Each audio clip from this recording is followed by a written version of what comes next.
It's such a privilege to be here with both of you today with what I know are three extraordinary works of human creation. I'd love to learn a little bit more about each of them. And why don't we just go one by one and start with the first, what I believe is quite probably the world's first algorithm. Tell us what this is. This is the art of Raymond Lull and the beginning of algorithms and the idea of designating concepts with algebraic expressions. What happened 7th century ago is that the way to find the truth happened in a different way. Actually, every time we say something, we use a subject, verb, and an object, but we can imagine to have all the possible combination of that. At that time, it was really difficult to see, and he made this little wheel of papers that can simple turn, and turning show in a really practical way a combination. If today we can make a lot of combination with one click on computer, that was the first time that it happened on a paper. And what year was this piece of paper created? Oh, it happened at the 12th century in a little island, in Majorca Island, in the middle of Mediterranean, that was at the border of two cultures, Arabic and European. And at the border, something new arose. Not only conflict, but a new idea, a new possibility to understand the world. And that idea traveled up to nowadays and is changing again the world. And why create a wheel? What was the thought process? The problem is how to match different things in an age in which the most precious things was paper. There is not paper at that time. You have to use the skin of a ship. And if you use the skin of a ship, once you've wrote it, it's wrote. It's not possible to cut and paste like we do today. And so the most easy way to make changes happen was to make the paper moving. And the wheel was what he has in his mind to let's see things that change. He explains then all of how this works in this part. Oh, interesting. And it does look more like scientific notation. This looks more like computer code or something. Yes, it's fascinating. In an age in which we have no computer code. Yes. So in some way it's an horizon work that open up the future of the use of that. It's interesting to go from that first work to the second on this table, which of course is one of the most famous books in the history of books. But there's something unique about this particular copy of the Bible. Can you tell us what it is? This is the Gutenberg Bible, which was the first book printed with movable type in the West. Many of the copies were printed on paper. This one is one of the fancy copies, which was printed on parchment.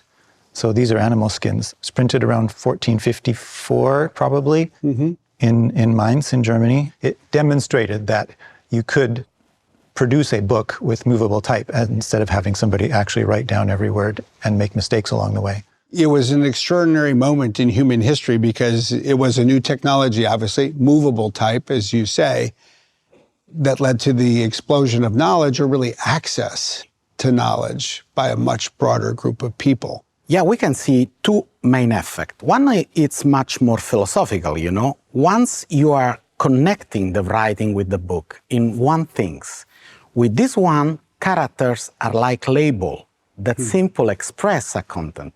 So we are moving from one entity to a datification. When we save something today in a USB drive, it's not so different, you know? But why we have so large white spaces?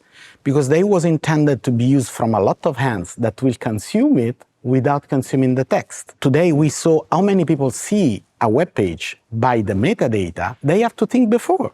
They have to think that it could be one of the most read book, and so enlarge the space to allow it to be consumed without going inside.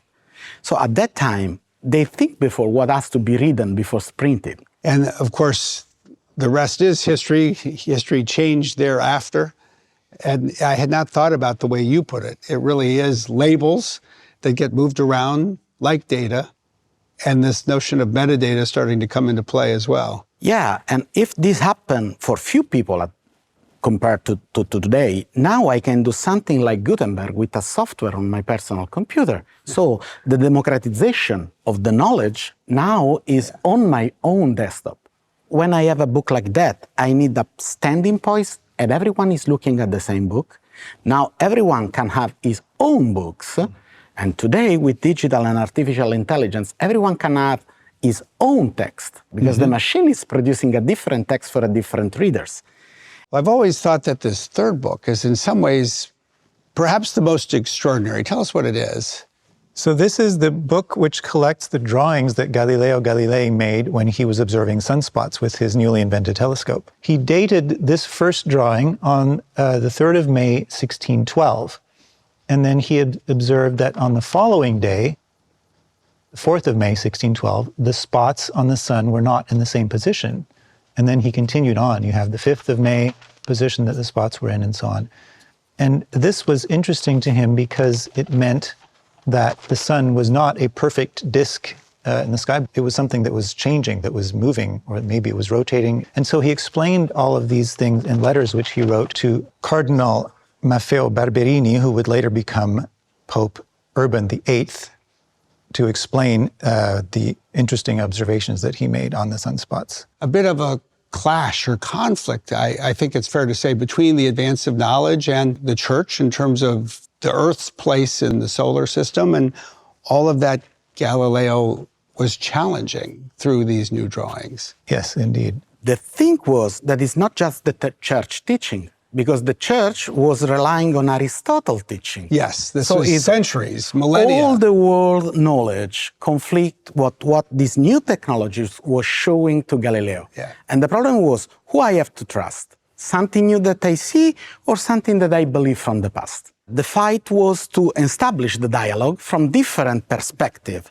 And the ability to make different perspectives into have a dialogue is the treasure that we witness with this book. It is a treasure, isn't it?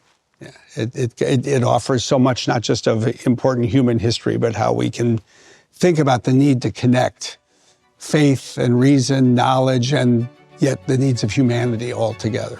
Perspective come together in this book. It really does.